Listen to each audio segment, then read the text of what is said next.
Okay, it was a very, very nice Kevin niece, worth having a look at if you're into true crime. Um, Posted this video, which I thought was quite relevant.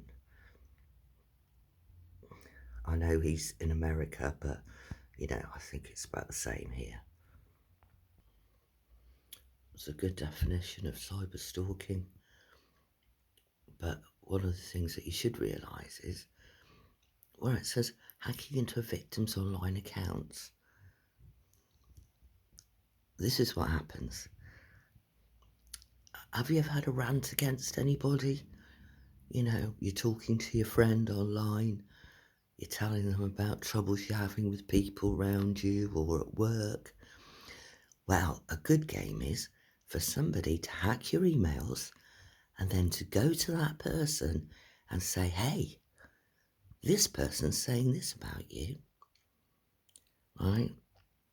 Now, a normal person, a sane one, might say, oh my God, that's awful.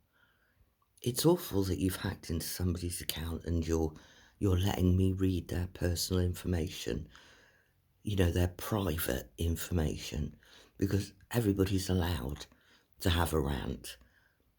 Everybody. But then what you do is you say to that person, but I know how we can get them back. We can do something and they'll never know because they don't know that you've read their emails. So therefore, they can't blame you for anything that's happening. So then the answer is that that person then has to be really nice and friendly with you. Because after all, you don't know that they've read your emails and know what you think about them.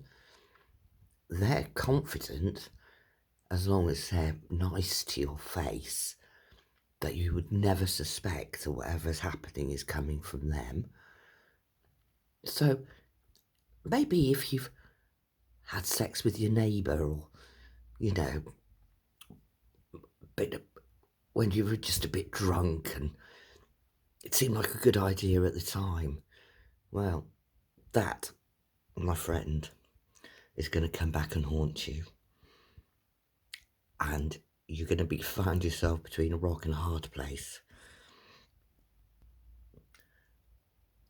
This is the next bit.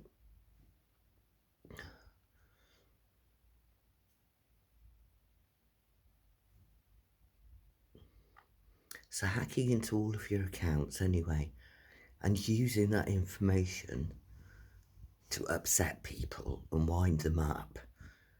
People that don't believe that you've got a right to any privacy and that they don't have a right to read it.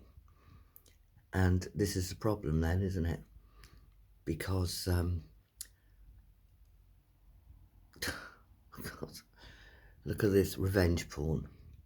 Now, this is a good one, right? Just say you're a grown-up and you've had a relationship with somebody and you got into the old virtual sex. Pretty harmless, you'd think? Absolutely not. Because once that information is out there, not only have you got any videos that you might have sent them being shared around, but on the worst case scenario, they've even got the police involved. Yes, I'm afraid they have.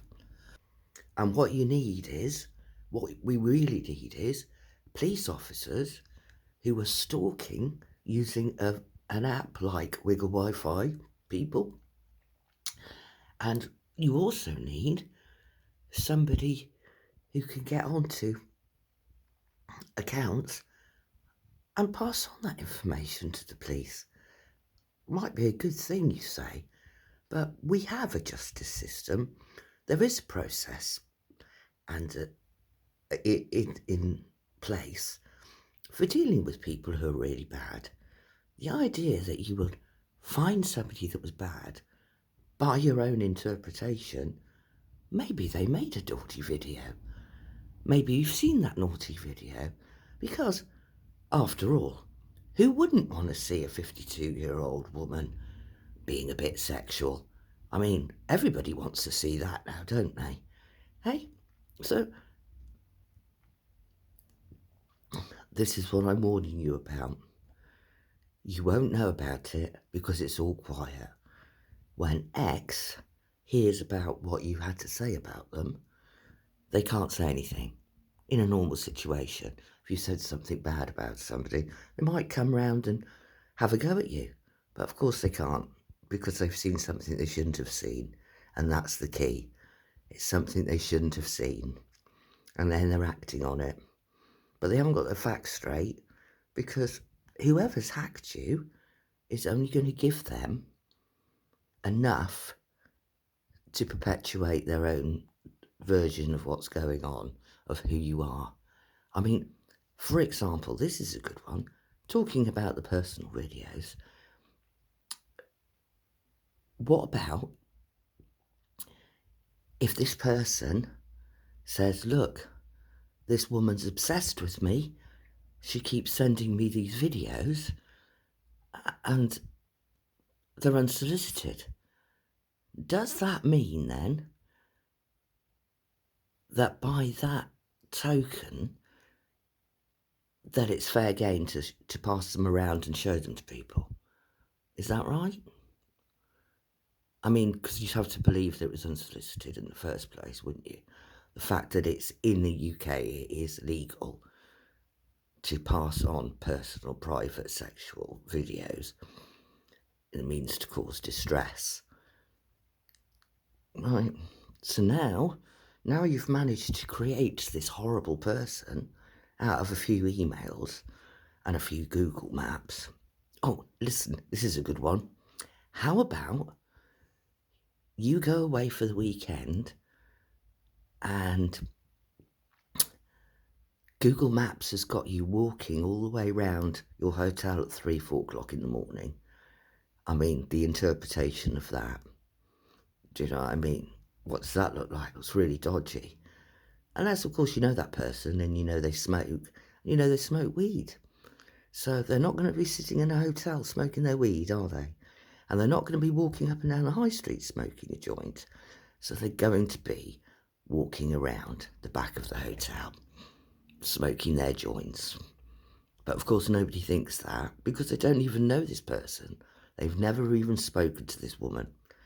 But this guy has said, look, this is the case. And they've gone, oh yeah, oh my God, we must get back at them. And of course, because it's unsolicited, they can tell the police. They go, look, it's unsolicited. If this woman's sending this stuff to me, then obviously she doesn't mind who sees it. So I'm going to share it around to everybody. But it gets worse than that. Because then what happens if this guy, he makes special friends with a mental health person? A mental health person who then comes along after you've been harassed and followed around and you finally crack and say, I can't bear it, I can't stand it, somebody needs to help me. The mental health person comes along and decides, because they've seen the evidence, you know, the emails, the Google Maps routes, that you really are a dreadful person, and then they classify you as such. How does this happen? How can we prove it? I don't know, but the evidence is all there. It just needs somebody brave enough, really, to deal with it. Because this person, as a mental health person, they've said to your family, oh no, this woman's delusional. Don't pay any attention to what she says. And they hold on to that like a talisman. Because the alternative is too much for them to deal with, I think. Because it's horrendous. It's truly horrendous. And then what happens is you've got people spraying chemicals around, you've got blue light shining in your garden. Really, it is beyond the pale. and nobody wants to listen to you because some mental health person somewhere said that you were delusional. Crazy, isn't it? And you think, well, no, but the police, what about the police? Well, when you've already got police that are stalking you on Wiggle Wi-Fi and can sign on to your security cameras, then they're not the people to go to, are they? And even if you found a decent one, they just hear the news that the mental health have said that you're delusional, and they're not going to listen to you either, because they're not mental health workers, are they? They're police people. So what they do is, if you ring up and say, look, this awful thing's going on, they'll go, yeah, yeah, yeah, and they'll send you around to a community psychiatric nurse who isn't a police person. So you can tell us, CPN, look at this, look at this, look at this, but they've already been primed, especially if the person in question turns out to be the manager of the whole unit. It's really bad. Should be easy to remedy, though. Should be easy to find out. Social media says everything. But until that time, just letting you know, this can happen to you, and you can't rely on the police to help you.